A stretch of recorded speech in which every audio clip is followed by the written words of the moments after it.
Hello, everyone.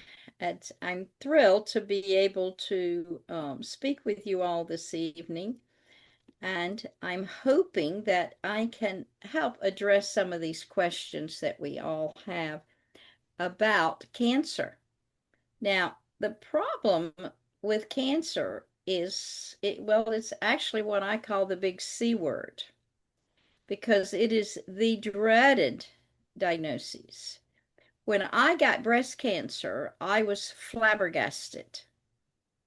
I had there was some cancer in our family, but that was from my aunt who was really a very serious smoker. There wasn't anyone else in our family that had even had cancer.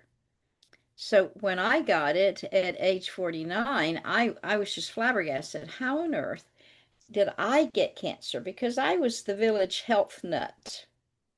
Even then, people were coming to me to find out uh, what I thought was wrong with them because many people have a hard time getting a diagnosis for whatever. So I was known for that, and they would come and we'd talk. And so when I got breast cancer and it was announced, uh, people were just bombarding me with how on earth did you get cancer? I had never done any real research on cancer until then. But then when it's staring you in the face, it's a whole different ballgame, isn't it? Um, so I had surgery. I had not really planned to. I had often thought, well, if I ever had anything like that, I'd probably just get the lumpectomy. But three different male doctors recommended a mastectomy. And then my doctor said, if you will do the mastectomy, you won't have to do chemotherapy nor radiation because it's so tiny. I did not, if I had known then what I know about cancer now, we wouldn't have even had these conversations, but I didn't. So I agreed to so I agreed to the mastectomy. And then when I went back in for my checkup, he said, I want to do 6 months of chemo. So, yeah, you feel not only a little bit frauded, but also betrayed. And the good news is I survived. Do I think I would have had a recurrence if I hadn't had the mastectomy? No one knows. So, tonight, when we're talking about the role of oxidative stress in cancer, we're going to talk first about prevention. And hopefully, I'm going to be able to share a slide and a little bit of information with you. This is a slide from a PowerPoint that I used to use quite often. I don't use them very much anymore because I've never been quite very successful with these. But I'm going to blow this up for you a little bit. Now, a free radical, when you hear that word, some of you become very familiar with it. Some people are not. So we're going to look first at this little diagram here because it's just a drawing that represents a molecule. You remember from biology, you've got a nucleus. You also have paired electrons. And I know you guys remember this like it was yesterday from your biology classes, right? So if you lose an electron or gain an electron, this little molecule becomes unstable. And unless your immune system is able to recognize it, tap it on the shoulder, and say, hey, time for you to go, and it's replaced with a new one, it begins to struggle to try to basically save its own life because your cells, if they do what they're supposed to do, they're supposed to live their lifespan and be replaced. Lifespan and replaced. They have an original design. So when this one loses its original design, way back, whenever they named these bad guys, they named them free radicals. And the reason they named them free radicals is because this little cell will no longer obey its original design. It does its own dance. in the body. And one of the things it does is it tries to grab another molecule to take that electron or to get rid of an electron. Now, this causes a chain reaction. Wherever that chain reaction occurs in your body is where you're going to find the disease. So with me, it was in my breast. There were several things going on at the time. One, well, there were three things that I remembered directly. One, I was one of the people that when I had a hysterectomy at 59 because of a damaged uterus, the doctor decided to remove my ovaries because they had this new medication, hormone replacement therapy, and women were going to stay young forever. What it turned out to be that was in 10 years, 1 out of every 10 women taking those hormones would get breast cancer. So that was not for me, it was against me. And then I had a horrible mammogram the year before, and where the lump occurred was where I had gotten a bad bruise. And then before it had gotten well, a mother and a child were at my house, and the child had a little toy. And she was wanting to come to me, and she hit me with that toy right in the same place.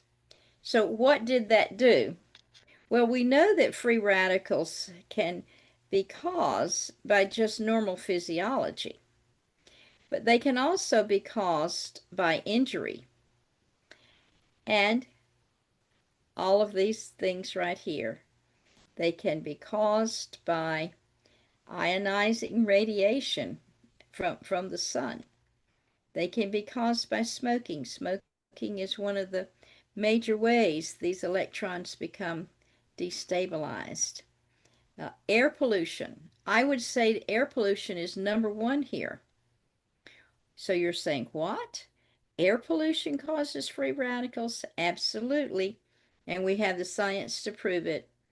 And then this word inflammation that you're all familiar with, um, problem changes in your mitochondria because of metabolism, and UV light. These are just a few of the things that will cause these guys to lose or gain an electron. Now, in 1985, they started calling these free radicals, these bad guys, that your body couldn't take care of. You see, your immune system, your survival genes should have gotten rid of my cancer, and they should correct these free radicals. But they realized that what was happening was that the body was not able to take care of these free radicals. And then they began going, well, wait a minute, where are they finding it? Because, see, at first they thought, for example, cancer caused free radicals, that cancer caused inflammation and high oxidative stress.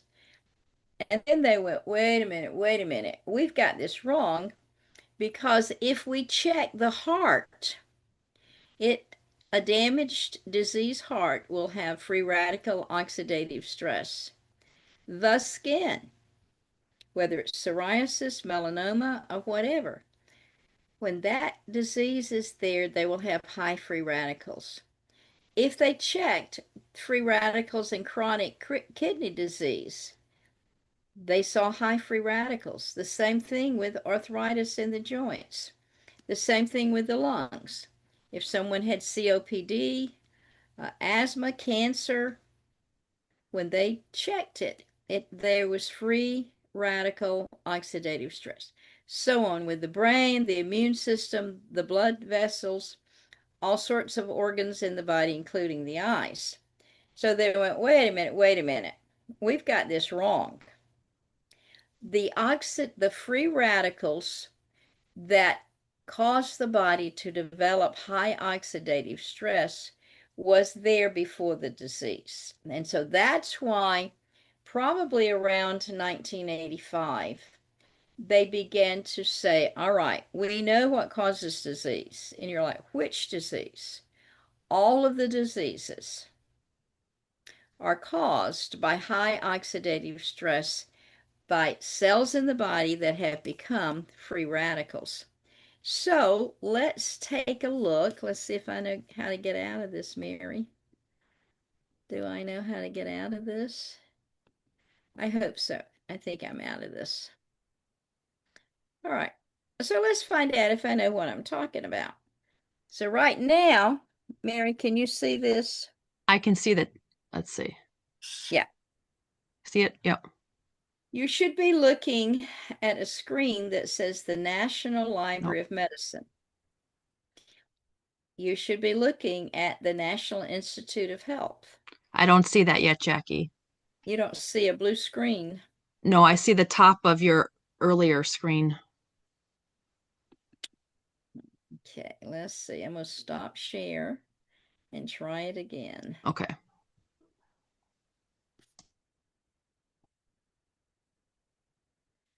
Well, come on.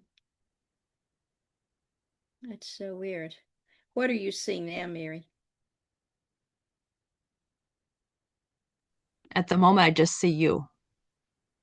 Okay, because my share screen is gone. I don't want to leave the meeting. My share screen's gone. Do you see anything now? At the moment, I just see you as the speaker. Okay, I want you to go to pubmed.gov and let's see if I can figure out because it had it up here earlier. And while you're going there, I'm going to see if I can figure out share. All right, it's back up. Let me try again. There we go. Now I see it. Okay, I don't know Okay. what that's all Yep, you're about. good. I see it Okay, now. all right. So what we have here is the National Medical Library, and we've got the National Institute of Health. If you live in Iran, which hopefully you don't, if you're looking for international top science, you're going to go to this site. The, the entire international community of scientists publish on this, and it all has to have 3 peer reviews to make sure that it is the real science. So what I'm going to put in here tonight is oxidative. I don't know where that's coming Robin, from. could you service in the States. Okay, so when I pull up the word oxidative stress, I'm looking in here. Robin, you want to go to mute? Mary, you know how to mute her. She doesn't know we can hear her. I've tried to, but I can't. Coming back in to get Robin, please mute my yourself. When we go down to see how many studies, international studies, are just on oxidative stress, we see there are 365,474. But you've got to multiply it times 3 because every one of these are peer reviewed. So when you scan down here, you're going to begin to find all sorts of stuff. But what about cancer? Let's put it in and see what it says about oxidative stress and cancer. We have 46,131 studies on the role of oxidative stress and its role in cancer. Here is one from 2021. So it goes on to say that the level of oxidative stress, that particular one, is related completely to even the size of the tumor. Which this next one, I didn't even look at this one, is oxidative stress and cancer, the role of NRF2. So when we go down here, here's relationships among smoking, oxidative stress, inflammation, macromolecular damage, and cancer. Um, Oxidative stress and cancer. Another one. That's not the same article. It's another one. Um, and so when um, you see this little conclusion, oxidative stress and the resulting oxidative damage are important contributors to the formation and progression of cancer. So it doesn't take us rocket scientists to figure out there is a strong role of oxidative stress in cancer. And if you can prevent oxidative stress in your body from accumulating, now you're not going to prevent all of it, because every time you eat, you're going to make some free radicals. You're going to make free radicals as a normal part of living, but your survival genes are supposed to be signaling the cells in your body to make what's called antioxidant enzymes. And these antioxidant enzymes, as these free radicals go up, these antioxidant enzymes are to combat them. In fact, a molecule of one of those antioxidant enzymes, it's called superoxide dismutase, can eliminate 1 million free radicals every second, 24 hours a day. And you're like, what? We got that many bad guys? We have, oh, well, let's see what it is. I believe it is something like 21 zeros to the 32nd power or something every day. I make more than you do because I'm older. But the antioxidant enzymes, the good guys that we make to counteract the bad guys, decline 10% every decade. What we're seeing now, we're seeing young people with cancer, aren't we? Uh, I've I have been doing a lot of studies on how many young people are getting cancer. We have a lot of air pollution. We have a lot of toxic chemicals. We have a lot of emotional stress. We have a lot of issues that cause free radicals. And when those free radicals get to the zone where the antioxidant enzymes cannot lower them, the oxidative stress can become damaging in your body. So the prevention of cancer, in a nutshell, is to keep your oxidative stress as low as possible in your body. Now, once you gets cancer, the next thing is treatment. They're like, what am I going to do? And I get a lot of phone calls on this. They're like, Jackie or Mrs. Sheppard, I've been diagnosed with cancer. I've had, I don't know how many lately with prostate.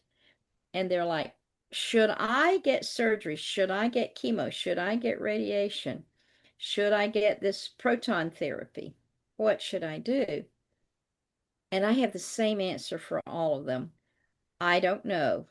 You're going to have to pray it through to figure out what treatment you're going to select. Because sometimes, and we've had people that have had 100% recoveries with natural treatments. Others did the chemo, others the radiation, and so forth, and they got well. Some of them did not. We never know about cancer. So when we hit a place where a friend of ours or someone in the family that has been diagnosed with cancer, they're very important things to say to their mind. You see, if the mind programs itself for death, it's very hard to change it. So I will usually tell them after they've selected their treatment, I will say, let's start talking about what you want to be able to do 5 years from now, 10 years from now. Keep your mind there, 5 years, 10 years from now. And then the other thing I tell them is do not make plans to die. I had one lady to call wanting to tell me that she felt she should go ahead and give her silver to her daughters. And I said, why? And she said, well, I'm probably not going to live. And I went, Leave the silver. Let them divide it. You've got to live, and praise God she did live. But the reason I'm saying all this is the treatment of cancer is not just a medical or natural health modality. A lot of the treatment of cancer is here. You've got to, it's a spiritual battle. It is also where you've got to decide what the Bible say, choose life, and to concentrate on getting through that. So you have prevention of cancer, treatment of cancer, and then what you are hoping for is no reoccurrence.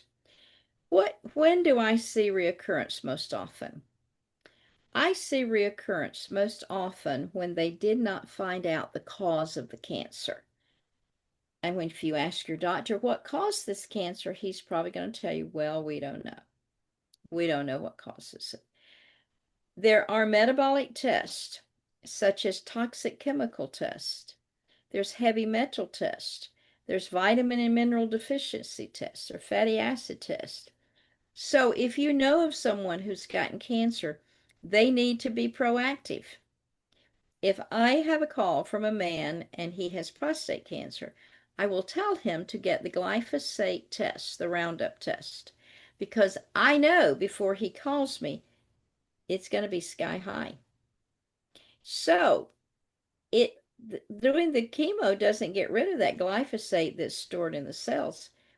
Instead, he needs a treatment to get it out of his body. And this is the same thing is true with the chemicals and toxic chemicals and so forth. The cause needs to be taken out of the body, and that's a little bit more complicated. And it's not where modern medicine is right now, where American medicine is today. But I highly recommend if you know anyone with cancer, they look for the cause. Because if you can remove that cause, there's a very good possibility you can prevent the reoccurrence.